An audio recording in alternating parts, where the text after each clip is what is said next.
quiero que esta imagen se las he mostrado, pero quiero que vean esa imagen. Creo que si apagas un poquito la luz, está bien, ven todo, si no, no hay problema, ¿no?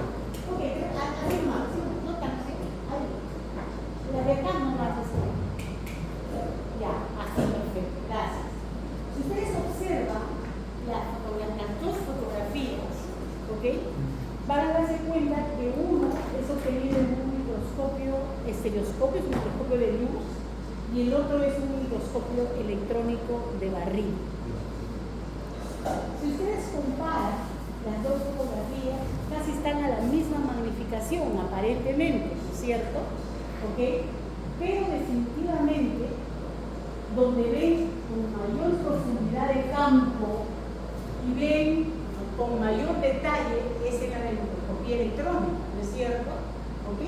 Observen ustedes cómo en esta fotografía no se ven los océanos, aquí solamente se ve un ojito nada más, ¿ok? En cambio aquí se ven otros ojitos que están por aquí, ¿ok? Y luego vamos a ver también los vellos, los pelos que están en la cabeza, en las antenas, etc. Pero fíjense ustedes el detalle.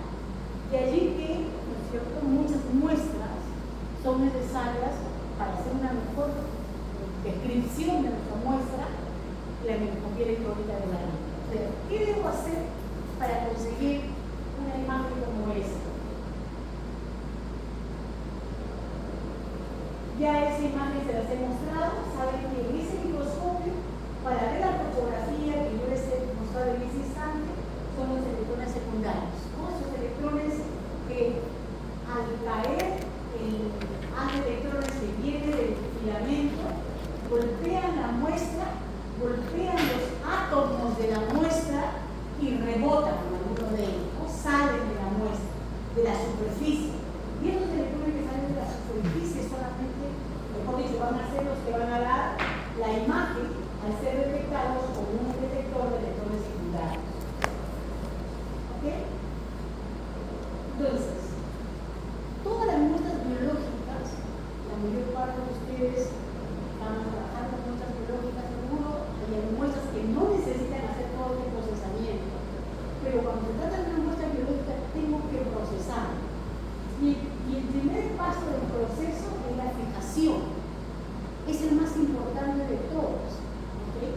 Porque si no fijamos bien nuestra muestra, no vamos a conseguir los resultados que necesitamos. ¿Okay? Entonces, ¿en qué consiste esa fijación? Lo primero que yo tengo que traer al laboratorio, si se trata de una muestra biológica viva, tengo que traer vivo. ¿Okay? ¿Por qué? Porque si lo traigo ya fijado en formol o cualquier otra cosa, ¿okay?, no voy a conseguir de repente el efecto que yo quisiera. Por decir, si alguien trajo el nemátodo y ese nemátodo ya está muerto, no creo que lo haya traído en agua destilada. ¿En qué lo has traído? ¿Ah? En alcohol. ¿Ve? Ese alcohol ya ha hecho un efecto sobre ese nemátodo, que no va a ser el mismo efecto que va a ser el glutaraldehído, que es el fijador que se utiliza en la microscopía electrónica. Ahora, cuando no hay remedio, hay muchas cosas que por más que nosotros quisiésemos, ya no podemos conseguir una muestra nueva, por ejemplo, en el caso de los primates, porque ya nos tenemos que conformar, ¿no?, con el alcohol, la muestra que él ha traído. Pero, como les digo, lo primero que tenemos que hacer es cesar sus funciones biológicas. Es decir, que en el mismo laboratorio debe ser prácticamente paralizada su función vital. ¿Ok? Entonces tenemos que conservarla. Entonces, esta estructura, ¿no es cierto?, que vamos a procesar, tiene que estar lo más parecido a cuando estaba vivo. Esa es la idea de la fijación. ¿Ok? Entonces, ¿qué es lo que necesitamos considerar en la fijación? El tiempo. ¿Okay? Tenemos que ver el tiempo entre la muerte del organismo y la fijación. Y tenemos que hacer que el tiempo sea el mínimo, pero que sea suficiente para fijar todas las estructuras. Si hay gente que, por ejemplo, tiene 1 mes, 2 meses la muestra fijada, definitivamente ha perdido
organismo normalmente tienen aire dentro. Entonces van a estar flotando y por lo tanto no se van a fijar adecuadamente. Entonces lo que debo hacer con esas muestras que flotan, ponerlos de repente ponerlos dentro de un desecador, es algo que se conoce como campana, pero quitarles el aire, es decir, con una bombita se puede extraer el aire, ¿no? Entonces lo más importante es eso, tratar de todo. Ahora, la otra, por ejemplo, cuando fijamos estómago o intestino, por ejemplo, ¿no? Si yo pongo el estómago, a ver, si yo pongo el estómago, de repente el estómago va a flotar, ¿ok?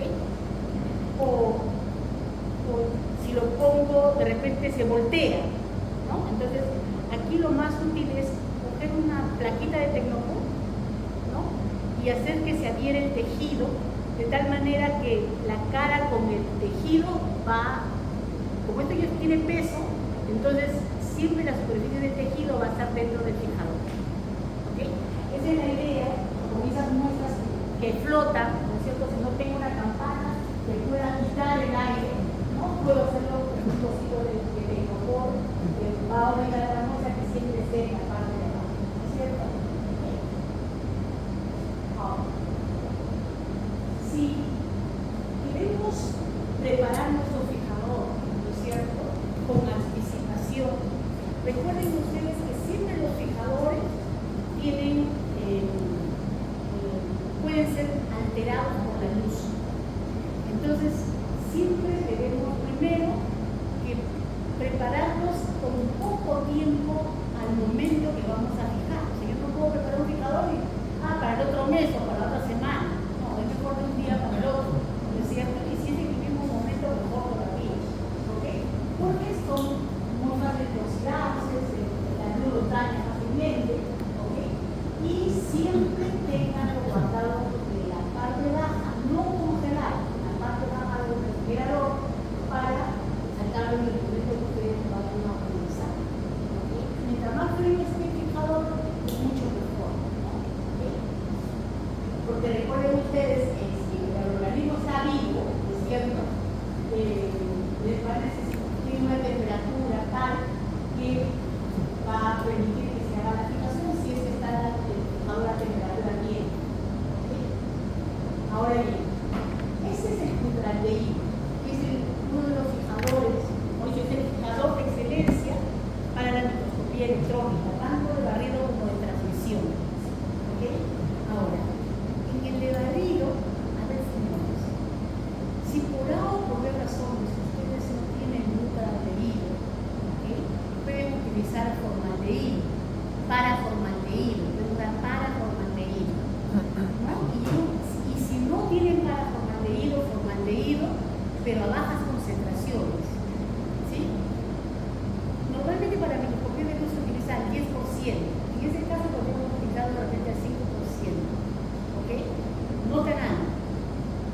Fíjense ustedes, la presentación del ultradeído, como es un reactivo que se oxida muy fácilmente, ¿ok?, viene generalmente, ¿no?, en frascos pequeños de 25 mililitros, máximo creo que hasta 100 mililitros, ¿ok?, o vienen en ampollas, como pueden ustedes observar ahí. A veces vienen al 70%, al 50%, al 25%.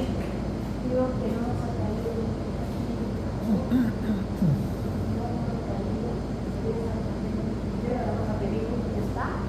¿ok?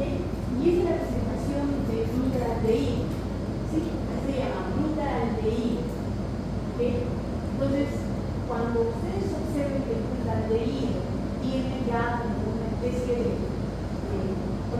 color medio amarillento, prácticamente ya no sirve ese fijador, ya pasó el tiempo de uso, ¿no? Tiene que ser bien transparente, tiene un color muy característico, no es igual que el formol, ¿ok?, pero es altamente tóxico, por eso que en uno de los reactivos, es cierto, es fácil que no debemos manipularlo con las manos descubiertas, ¿ok? Entonces, ahora, la fijación normalmente se hace a 4 grados centígrados, o sea, en la parte de abajo, ¿no? Y va dependiendo del tejido. Si es un hígado,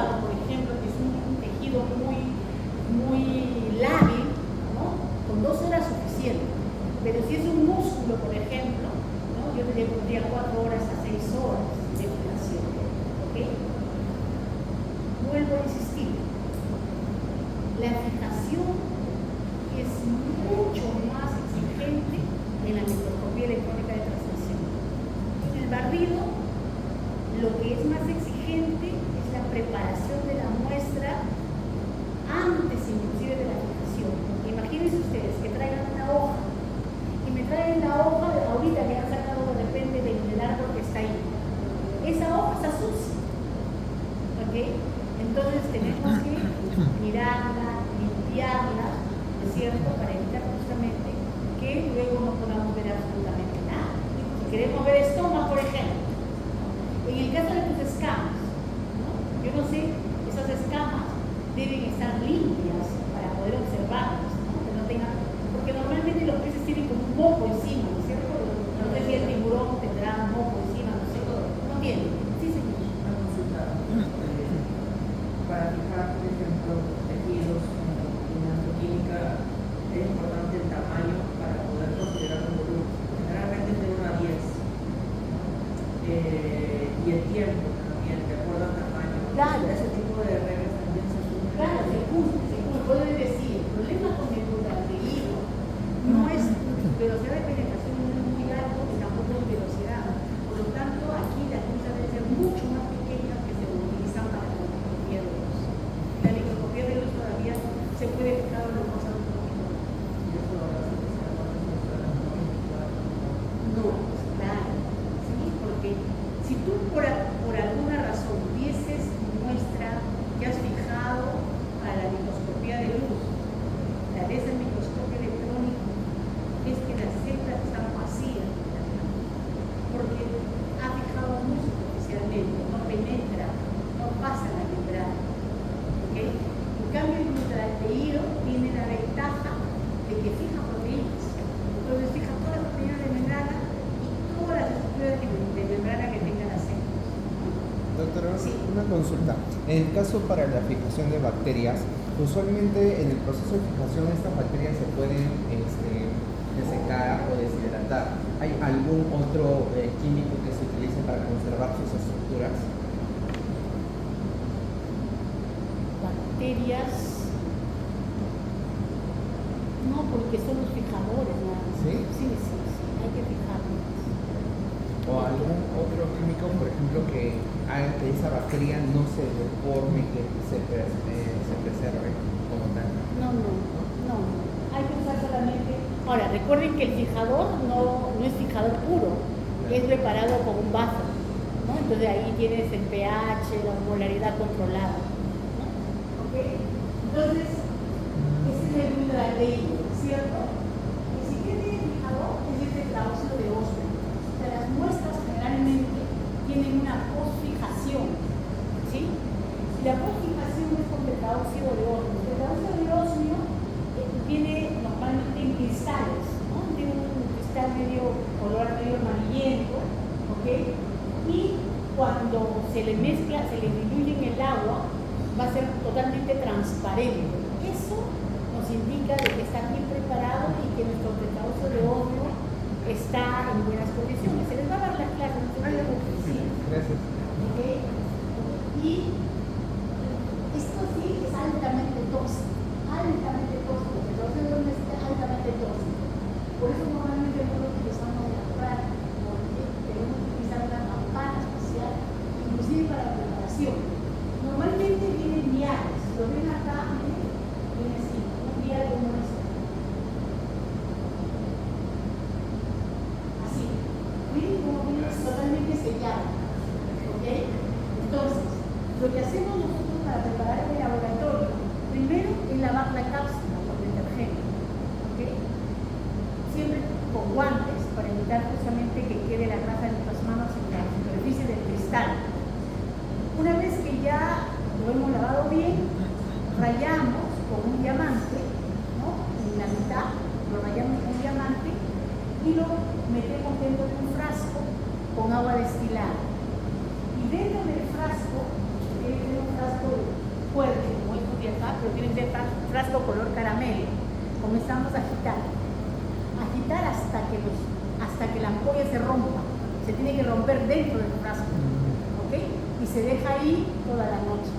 esos cristales van a diluirse y los cristales del vidrio se van a tener que quedar en ese frasco. ¿Okay? Y entonces, esto va, por supuesto, herméticamente cerrado, ¿no? En una nevera que solamente sea para productos de la microscopía electrónica, porque todo el refrigerador se les va a volver negro. ¿Sí? Entonces es altamente tóxico, como le digo, y quema muy rápido, fija muy rápido. ¿Okay? Doctora. Entonces tengo que tener mucho cuidado. ¿Sí? Sí, con respecto al tetraóxido de osmio, justamente era mi pregunta, porque en algún momento leí algún artículo, no sé, de varios años, de comparación de resultados de IMEC acerca de muestras que estaban utilizadas con este reactivo, ¿no? Justamente este reactivo es el que ayuda a preservar las estructuras de las células de bacterias y otras, ¿no? Pero no siempre se utiliza. Exacto. Es muy costoso además. Sí, es bien costoso, es bien costoso. Esas ampollas generalmente son de medio gramo y deben estar como de $100 y pico.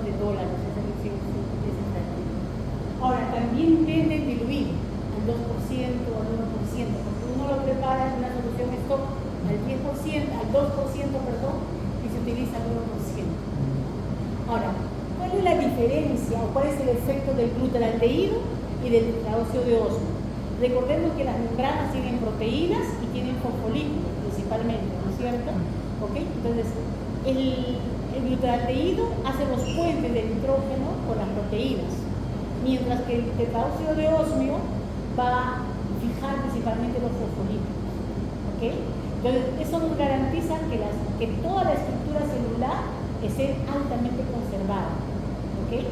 Ahora, el tetraóxido de osmio no solamente va a servir para fijar, sino también para aumentar la densidad electrónica de la muestra. Recuerden ustedes que cuando hemos visto el microscopio de campo claro, dijimos que nuestras muestras tienen que estar contrastadas.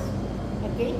En la microscopía electrónica también tiene que haber contraste, pero por supuesto aquí no le podemos dar contraste con color, le tenemos que dar contraste elevando, ¿no?, la densidad electrónica de algunas partes de la muestra.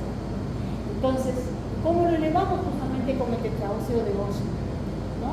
Y luego al final también, ¿no?, cuando hacemos la microscopía electrónica de transmisión, ya no, como se corta, se aumenta más la densidad electrónica con sales pesadas. No, pero ahora estamos en barridos de que ahí todavía no aumentamos.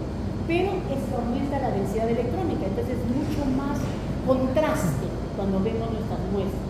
Si no le ponemos tetraóxido de osmio, podemos observar nuestra muestra, pero no tiene tan buen contraste como si lo hubiésemos puesto tetraóxido. ¿Okay? Es la diferencia. Entonces, ahí tenemos nosotros, ¿no es cierto?, el tetraóxido de osmio, todo lo que se ha contado, ¿okay?, siempre tenerlo congelado, unos minutos antes o una hora antes de utilizarlo congelado. Mejor sí congelado para que no se volatilice tan rápido y se valore, ¿cierto? ¿Okay? Y como les digo, hay que utilizar campana para poder hacer vaciar el tetraóxido de osmio, para colocar el tetraóxido de osmio. No debe pasar de 2 horas, con 1 hora es suficiente. ¿Okay?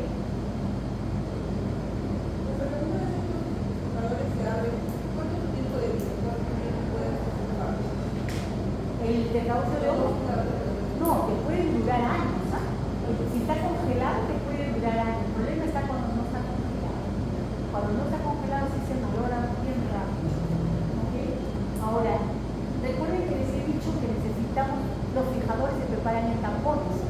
¿Okay? Los tampones, ¿no es cierto?, generalmente usamos los de la base de fosfatos, ¿no? El fosfato de sodio monobásico y el fosfato de sodio básico son los que se van a utilizar principalmente para mantener el pH de las células. Entonces, si ustedes, por ejemplo, imagínense que trabajen con organismos marinos.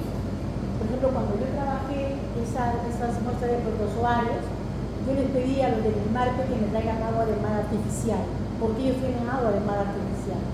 ¿Por qué no agua de mar natural? Porque tiene muchos microorganismos, entonces no me sirve, tendría que filtrar y todo esto. Entonces ellos me preparaban el agua de mar artificial y y eso utilizaba como campo. ¿Okay? Entonces, cuando ustedes trabajen, busquen más o menos la osmolaridad, el pH donde viven sus animalitos o sus plantitas o lo que fuese, ¿okay? Para poder hacer el campo. ¿Okay? Es lo más acertado.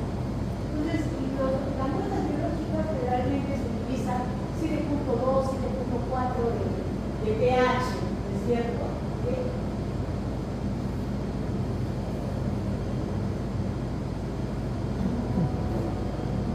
Como ven, miren, realmente la solución en la que el fijador se disuelve debe simular lo más cerca posible a los fluidos de los tejidos que forman el entorno natural de la célula de la muestra. Un sistema de tambor pH mantiene el pH fisiológico 7.2 a 7.4 en los mamíferos. Cuando les digo, ¿qué es el de los mamíferos? Cuando trabajamos con muestras humanas que es igual, ¿no? Se debe simular ese mismo pH. ¿Okay? La osmolaridad igual. ¿Qué pasa si la osmolaridad que estamos utilizando no es la adecuada? Las muestras se pueden hinchar, ¿no? O se pueden, al contrario, deshidratar, ¿no? Entonces, siempre debemos buscar que la muestra tenga la osmolaridad adecuada de nuestra muestra misma. Mejor dicho, el fijador tenga la osmolaridad adecuada para la muestra. ¿Ok? Entonces, que se mantenga justamente el equilibrio del isosmótico, ¿no? Tanto del medio exterior como el fijador que estamos utilizando. ¿Sí? Y aunque puede ir un poquito de hiperosmótico, no pasa nada. El problema es como es hiperosmótico. Y eso es para mamíferos, 270, 220 micromoles por kilogramo. Es lo que se utiliza, ¿no? En la solución de fijadores. Un poquito de hiperosmótico. Ahora, en algunos casos, ustedes van a leer unas técnicas donde, además de preparar el buffer, ¿es cierto?, les piden que les ponga sales para subir justamente la osmolaridad. Entonces se puede utilizar sodio, cloro, magnesio, calcio, dependiendo de la célula. Y también va a depender de lo que ustedes quieran ver. Oye, bien, en el caso de transmisión es la complicación. En el barrido no. El barrido es mucho más sencillo porque lo que estamos viendo es solamente la superficie. Pero cuando queremos ver, por ejemplo, dentro de la célula, ¿okay? Queremos ver el aparato de Golgi, por ejemplo, que es muy complicado de ver, o yo no sé si ustedes alguna vez han querido ver al aparato de Golgi y a veces no se puede ver porque no lo hemos fijado de la manera adecuada, ¿no? Entonces, siempre hay que buscar un poco la referencia para ver cómo trabaja. Entonces, el individualdeído generalmente va al 2% y el tetraóxido de óseo va al 1%. Es generalmente la fórmula, ¿no? De 2 a 3% del valor del individualdeído para trabajar. ¿Okay? Y aquí tiene una tablita de osmolaridad de diferentes órganos, ¿no? Generalmente son de animalitos. ¿Okay? Y fíjense la diferencia. ¿Alguien reconoce qué cosa es eso?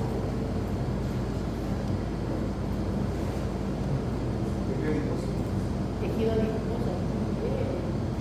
Ese tejido adiposo, ¿no es cierto?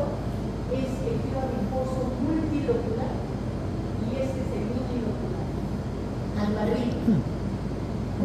Bonito, ¿no? Pero lo vemos porque todas las condiciones de fijación han sido las adecuadas. Porque si no, se verían esos circulitos en la multiplica, se verían colapsadas. Entonces, la idea es que tengamos, aquí muchas veces, sobre todo cuando uno quiere hacer un trabajo para presentar, ¿no es cierto?, una fotografía, ¿okay? Es bueno trabajar un poco prueba y error muchas veces, ¿no? Aunque a veces es un poco caro, pero no te queda otra, tienes que hacerlo de esa manera, porque las técnicas convencionales muchas veces, o sea, yo te puedo dar una técnica, pero normalmente a veces no funciona para tu muestra, ¿no? No funciona. Entonces hay que estar haciendo prueba y error para poder dar y conseguir lo más adecuado. Doctor, una pregunta. Y en el caso de la observación, ahí se visualiza de manera clara cada célula, digamos. Mi pregunta es, cuando se procede al corte, ¿no se esperaría observar células dañadas, rotas y también células... Sí, pues, pero eso no es corte, ¿no? Eso es barrido. O sea, se busca que sea una superficie, digamos, o sea, el videos son limpios, Claro, o sea, normalmente cuando tú sacas el tejido adiposo, sale completo. Yo no sé si alguna vez has tratado de hacerlo, no tienes por qué cortarlo, ¿no? Entonces lo fijas. Perfecto, ya.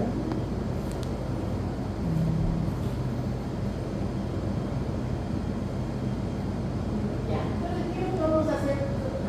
Ese aparato que viene acá se llama desecador a punto crítico. Una vez que ustedes han hecho la fijación, va a venir el siguiente paso, que es la deshidratación. Es decir, hay que quitarle el agua de los tejidos, ¿no es cierto?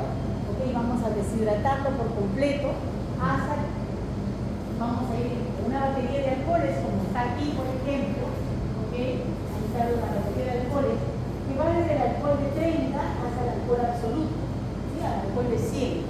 Y los pasos, el tiempo, cada paso va a depender del tamaño de la muestra, ¿no? De 10 minutos, 15 minutos para cada uno.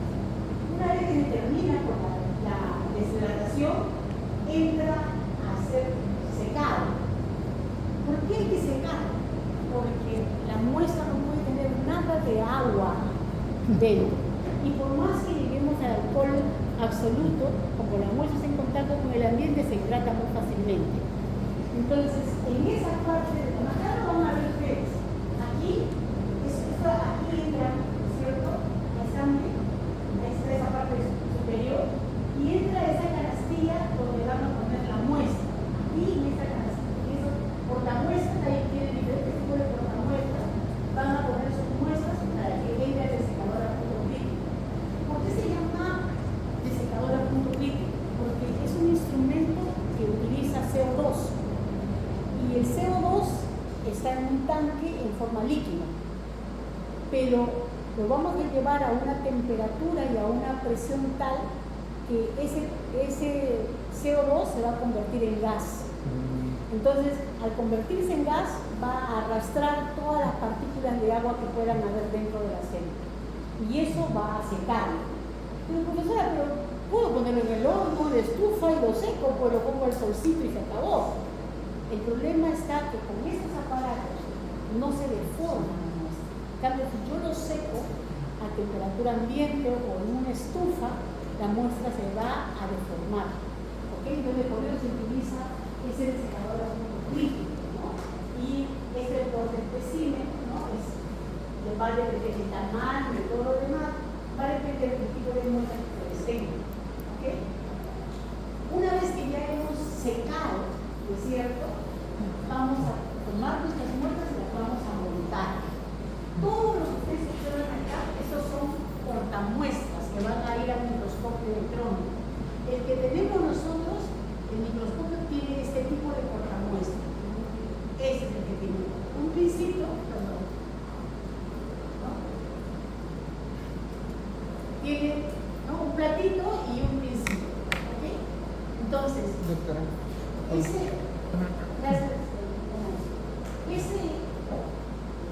como vamos a pegar nuestra muestra que está seca, ¿no es cierto? Tenemos que utilizar un pegamento, pero los pegamentos que utilicemos tienen que ser conductores de la electricidad, ¿ok? Entonces, vamos a utilizar unas cintas metálicas o de carbón, ¿ok? O en este caso, por ejemplo, es un grafito coloidal que también me permite con una goma pegada a mi muestra, o estos disquitos que también son de carbón, o cintas metálicas como de plata o de cobre, ¿no es cierto? Que son conductoras y que son de doble cara. Entonces, con una cara se pegan al portamuestra y la otra cara va a pegar a la muestra. ¿Ok? Entonces, ahí tenemos estos destacos que llamamos, ¿no? Para la muestra. Y luego de allí va a ir a este otro aparato. Este otro aparato se llama cobertor iónico. ¿Por qué se llama cobertor iónico? Porque miren, en esta parte de la especie de campanita, en la tapa hay una placa de oro puro. de sus utilidades, por si acaso, ¿no? Que ya inclusive el nuestro se está gastando, ya tiene hueco por todo el mundo. Y en esta plataforma se colocan los stands con las muestras. Entonces, se hace el vacío, ¿no? Se hace un vacío en esta campanita, en este cilindrito, se hace un vacío, ¿ok? Y luego, una vez que ha hecho el vacío, se mete un poquito de aire para que haya ciertas partículas de aire ahí y se prende la alta tensión, podríamos decir así, y el aire que hay allí va a comenzar a golpear al oro y el oro se va a comenzar a desprender en pequeñas partículas y va a bañar su muestra. ¿Ok? Entonces, estamos descubriendo nuestras muestras con oro. ¿Para qué lo estamos haciendo? Porque ¿qué pasaría si mi muestra no está cubierta? ¿Qué pasaría si mi muestra está mal cubierta? De que le hemos puesto una capa muy delgadita de oro, ¿no es cierto? O no la hemos cubierto. ¿Se puede quemar? Claro, porque los electrones van a penetrar la muestra y la va a dañar. Y no solamente que la va a dañar, sino que yo no voy a obtener nunca una buena imagen, porque mi muestra va a estar cargada. ¿Ok? Entonces todo brilloso, se ve todo brilloso, no veo nada. En cambio, si está recubierta con oro, el oro hace que cuando caigan los electrones reboten de la muestra. Entonces, a mayor cantidad de electrones secundarios, yo voy a tener una mejor información de mi muestra. Ahora, la muestra que tiene mayor relieve, ¿no? Su topografía más irregular, va a emitir mayor cantidad de electrones y por lo tanto la imagen es de más calidad que una muestra plana. ¿Ok? Entonces, el único problema de barrera siempre se prefieren muestras que tengan irregularidades para poder trabajar. ¿Ok? Y miren ustedes, esa foto no desde aquí, pero miren, aquí están cubiertas con oro, ¿no? Mira, una de los oceles cubiertas con oro, chinchitos, mosquitas, ¿no? Hojitas, de todo lo que pueda haber ahí en el laboratorio tenemos un montón de muestras, ¿ok? Que están recubiertas con oro, ¿ok? Ese cobertor iónico también es un aparato que hay que cuidarlo mucho, porque si es que no se pone la cantidad de aire suficiente, se carboniza la muestra, se negrea, ¿no? Entonces hay que tratar con bastante cuidado las cosas. Y ahí, finalmente, una vez que ya está listo, pues está con mi muestra doradita, también está el microscopio. El microscopio, lo abrimos, excepto una de las partes que tiene, se llama el portamuestra, se abre la columna y se quita. Entonces, algunas imágenes vistas justamente, es cierto, en un microscopio, ¿no? De arriba, ¿no?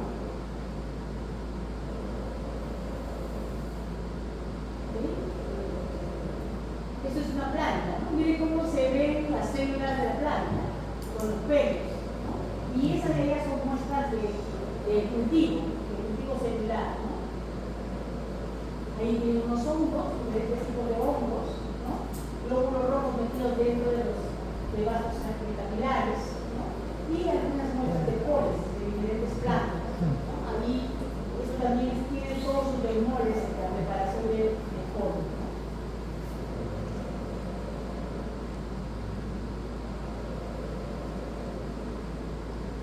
Y las bacterias. Esa sí es el poli, es cierto, del intestino de un ratón. La tenemos así. Esto fue una tesis de unos chicos de Arequipa que trajeron sarcocistes. Los sarcocistes, recuerdan ustedes, son como unos granitos de arroz, ¿no es cierto? Entonces lo que hicimos fue cortarlos, y al cortarlos miren lo que había dentro, ¿no? Y dentro de cada una de estas ramillitas están los parásitos. Estos son los parásitos, son como granitos, son los parásitos. Estos son los sarcocistes. No en este microscopio, sino en el microscopio de biología. Ahí también hay un microscopio, ¿no? Ese es tomado ahí. No sé si tal vez se la publicaría, no tengo idea, solamente que tenemos las imágenes. Esa de acá, por ejemplo,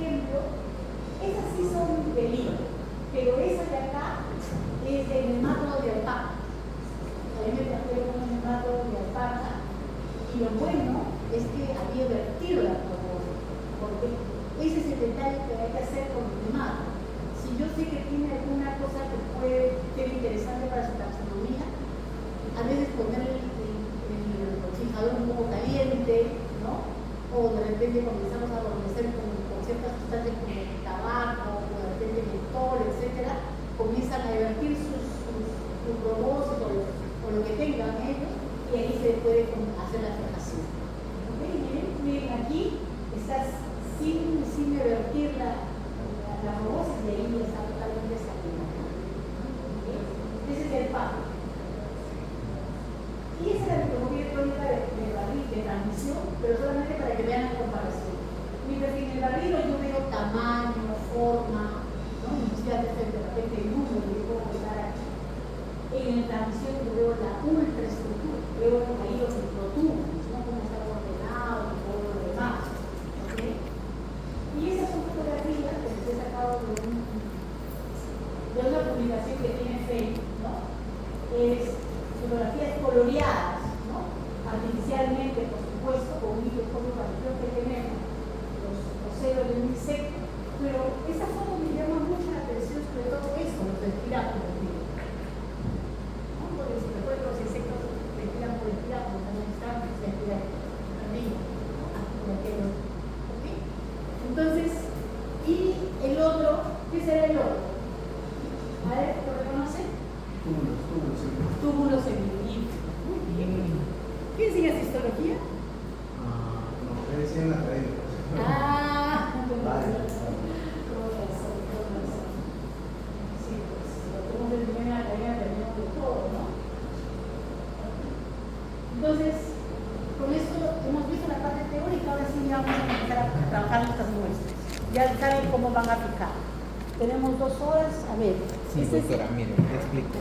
Aquí, Sale la cosa también. son muestras dentales en las que se tienen que observar, pero justamente leímos el correo después de ya haberlas preparado. Por eso son de este tamaño. Entonces, en esta muestra lo que se quiere observar es la corazón de la vagina, justamente con la parte de y con respecto a esa, tiene una mancha blanca que es una pestaña prácticamente. Entonces, ver la parte del diente que tiene esa mancha blanca con la parte donde... ¿Eso lo puedes pegar? ¿Sí? ¿Los puedes pegar o no? Pues no, tendría que tener los instrumentos odontológicos, ¿no? Esto no necesita fijar ni nada. ¿Sí? Sí. Esto lo vamos, como esto ya es material mineralizado, ¿ok? Lo vamos a poner en la estufa para que se deshidrate, porque esto no se va a deformar nada por el estilo. Y mañana lo vamos a recubrir y ya está listo para hacer. Y doctora, con respecto a lo que también, aparte de la visualización, también vamos a tener quizá la composición, ¿se podría o no? Acá el problema es que el EDAX está manipulado, porque sí se puede en un microscopio electrónico de barrido funcionando bien. Y es otra cosa, doctora. En el 2022 yo hice mi tesis de grado para sacar el título y justamente trabajé con